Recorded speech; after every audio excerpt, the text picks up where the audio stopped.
Well, for the entire month of October, our team has been raising awareness and sharing the most up-to-date information for you about breast cancer. In September, the FDA issued a new rule stating all mammogram reports sent to patients now must include an assessment of breast density. 3 News Side's Samantha German speaks with a radiologist at Mississippi Baptist Health Center about this new rule aimed at helping reduce a delayed cancer diagnosis.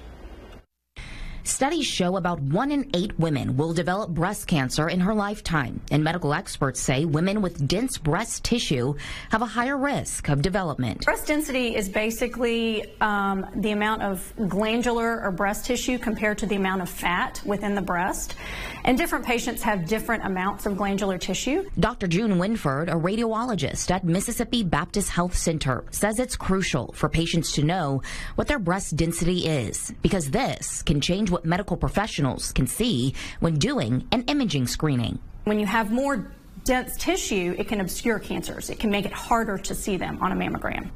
Medical experts say glandular tissue is white on a mammogram, and lumps and tumors also show up as white on a mammogram. So if a patient has dense tissue in their breast, it can be hard to make out what's on the screening image, which could delay a possible cancer diagnosis. This is where the new FDA ruling comes into effect.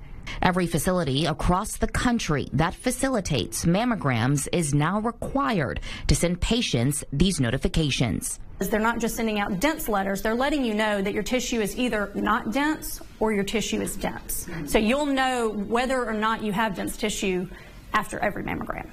About half of all women in the U.S. ages 40 and up have dense breast tissue. Dr. Windford says if you do get a letter saying your breast tissue is dense, don't be alarmed. It's just extra knowledge you can have to help you know what other screening tests you might need, like screening ultrasounds or breast MRIs.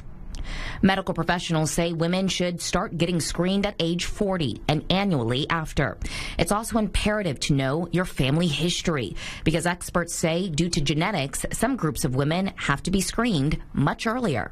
But in particular, in the Black population, it's really important to catch these women even as early as 25 or 30 to decide what is your lifetime risk. Do you need to be screened even earlier than 40 in some of these cases? Medical experts say if you are adopted and don't know your family history, it is important to let your provider know so they can ask additional questions to help fill in those missing pieces.